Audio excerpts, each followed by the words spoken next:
घर घर का श्रृंगार, प्रेम सनातन।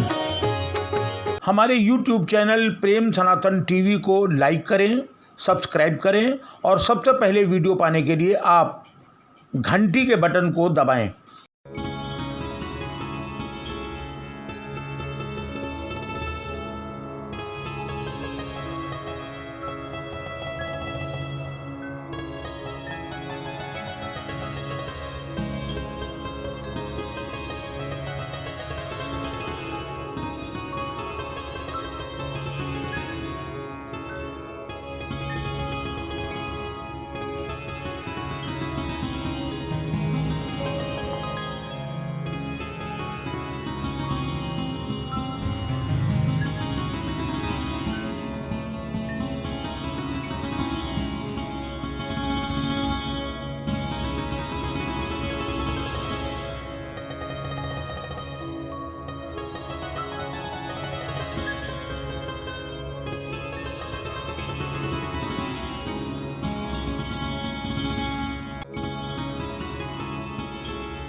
मां जागेश्वरी जी के ठीक बगल में शिव और शक्ति का एक अनूठा संगम देखने को मिलता है।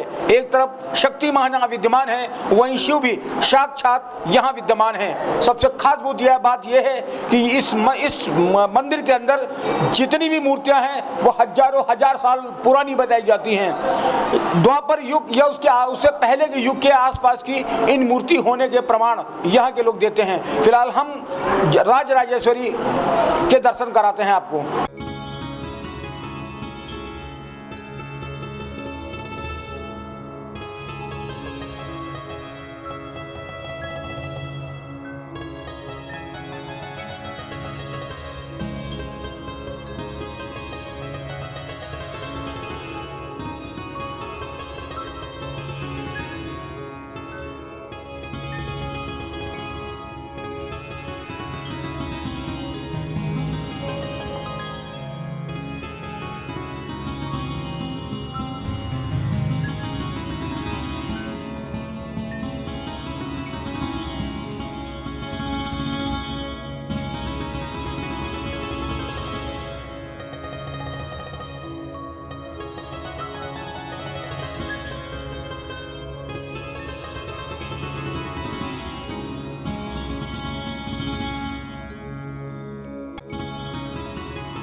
माँ जागेश्वरी इस 52 शक्तिपीठों में से एक शक्तिपीठ है। यहाँ पर द्वादश दत्तक गणेश और काल भैरव बटक भैरव क्षेत्राधिपति हैं, क्षेत्रपाल हैं। 2251 शिवलिंगों से भगवान शिव अपनी भार्या शक्ति को निहार रहे हैं। ये अद्वितीय संगम स्थली 7 झरनों से सुशोभित, सभी झरनों के जल का स्वाद अलग है। यहाँ पर गुफा है जहाँ पर माँ नागेश्वरी, माँ मनसा गणेश की दत्तक पुत्री यहाँ विद्यमान हैं, जो रोगों को मुक्त करने का अधिष्ठात्र एकमात्र साधन है। सनातन संस्कृति अनुरूप वहीं पर माँ के जलाभिषेक के लिए, पूजन के लिए जलकुंड है जिसमें सतत जल बना रहता है, चाहे जैसी ग्रीष्म ऋतु या बरसात हो अथवा ना हो। इस तीर्थ पवित्र स्थली पर भौगोलिक दृष्टि से भी यह एक शिलाखंड के अंदर पूरा तीर्थ बना हुआ है। इस पूरे तीर्थ का विशेष कि यहाँ पर जितने भी वृक्ष पहाड़ के ऊपर लगे हुए हैं उनके अंदर मिट्टी नहीं है, वो पहाड़ के ऊपर ही चिपक के लगे हुए हैं, जिसमें एक कहावत है, राम कृपा जो रहें पर्वत पर हरियाएं। तो वो वृक्ष यहाँ स्वतः प्रमाणित कर रहे हैं अपनी चरित्रगत विशेषता के अनुरूप कि उनके नीचे मिट्टी नहीं है, जड़ों में जड़ें पहाड़ पर ही चिपकी हुई हैं और वो हरिया रहे हैं। यहाँ पर आने के बाद श्रद्धालु को स्वतः यह आभास होने लगता है कि यह तीर्थ एक अद्भुत स्थली है और आत्म शांति का अद्वितीय केंद्र भी है। यहाँ आने के बाद, माँ के दर्शन पाने के बाद हर तीर्थ यात्री की कामना स्वतः इच्छा मात्र प्रकट करने मात्र से पूरी हो जाती है, क्योंकि माँ शासनों के क्रम में द्वापर युगीन यह मंदिर शिशुपाल की राजधानी चंद्रापुरी में स्थापित है और जहाँ माँ प्रकट हुई हैं वहाँ शिशुपाल की यज्ञस्थली है। वहाँ शिशुपाल की यज्ञस्थली है जहाँ कालक्रम के चलते राजा कुरुमदेव उत्पन्न हुए और जो निसंतान थे, शिकार के शौकीन हो गए थे, संतान अभाववश शिकार खेलते हुए निर्जन स्थान पर इस क्षेत्र में वो आए तो उन्होंने यहाँ पर चल रहे झरनों के कुंड से जल ग्रहण किया तो हाथों का कुष्ठ रोग दूर हो गया। तब उन्होंने स्नान किया तो सारा शरीर पवित्र हो गया। तब उनको लगा कि ये अद्भुत स्थली कोई विशेष शक्ति के निवास युक्त है। इतना सोचते ही उन्हें एक दिव्य कन्या दिखाई दी और वह कन्या दिखते दिखते अदृश्य हो गई। तब उनको लगा कि हमने दिन में ही स्वप्न को देख लिया। फिर वो जाकर के महल में विश्राम करते हैं। तब वह कन्या स्वप्न में प्रकाशित होती है और कहती है कि तू शिशुपाल की यज्ञस्थली पर गया था जहाँ मेरा निवास है, मैं वहाँ प्रकट होना चाहती हूँ। तू मंदिर के निर्माण कार्य को पूर्वाभिमुख करके करवाना और पट माने किवाड़ों को 9 दिन तक नहीं खोलना। राजा अविश्वासी होते हैं, उनके पास चाटुकार ज़्यादा होते हैं, अतः राजा ने अविश्वास बस उन पटों को 9 दिन की बजाय 3 दिनों में खोल दिया। तो वहाँ का मुख अवतरित हुआ। भगवान शिव की कथा में वर्णित दक्ष की कन्या ने यज्ञ स्थल में दक्ष के अपने मायके में शरीर को त्यागा है और उस शरीर को भगवान भोलेनाथ ने कंधे पर रख करके मृत्युलोक के साथ परिक्रमाएं की हैं।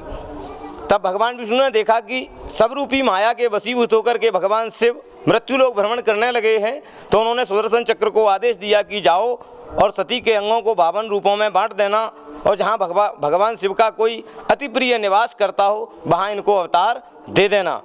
तब उन्होंने सुदर्शन चक्र ने भगवान अखिल लोक ब्रह्मांड नायक श्री हरि के आदेश को मान करके सती के अंगों को 52 रूपों में विभाजित किया।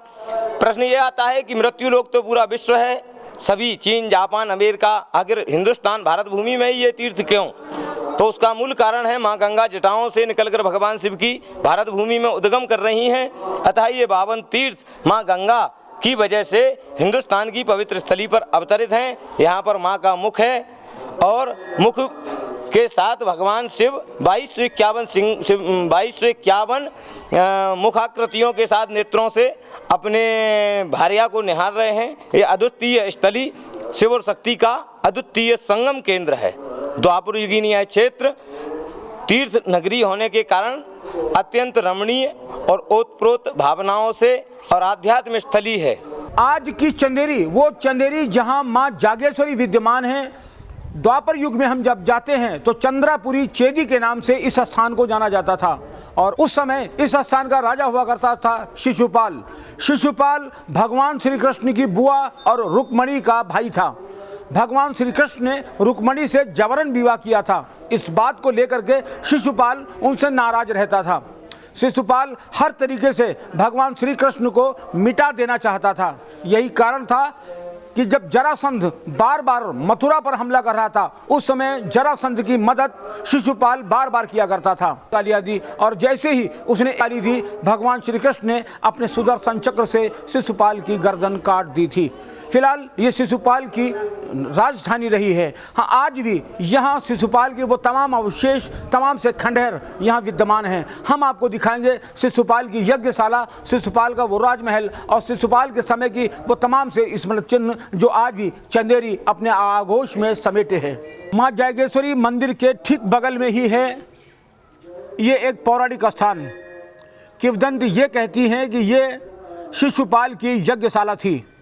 इस घनघोर और वियावान जंगल में शिशुपाल यहाँ पर यज्ञ और अनुष्ठान करने के लिए आता था। प्रमाण भी ये कहते हैं और वास्तुकला ये प्रमाणित करती है कि ये जो नीचे आपके टीवी स्क्रीन के ऊपर कुंड दिख रहा है, ये शिशुपाल के समय का ही हवन कुंड है, यज्ञ कुंड है। हालांकि समय समय इसका जीर्णोद्धार होता रहा है।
माँ जागेश्वरी के बारे में क्या कहते हैं उनके भक्त, आइए सुनते हैं। ये चंदेरी नगरी बहुत पुरानी नगरी है।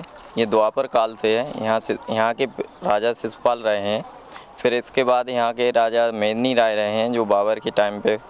और यहाँ पे जागेश्वरी मंदिर है माता का, जहाँ पे 9 दिन के लिए बहुत ज़्यादा तीर्थयात्री आते हैं और बहुत प्रसिद्ध मंदिर है। जो भी मन्नत मांगते हैं लोग यहाँ पे पूर्ण होती हैं उन लोगों की। और यहाँ पे आज भी लाखों की तादाद में भक्तगण आते हैं। माँ जागेश्वरी का मंदिर है जो 52 शक्तिपीठों में से एक है। माँ जागेश्वरी मंदिर पर जो भी मनोकामना श्रद्धालु यहाँ पर आकर मांगते हैं वो पूर्ण होती है।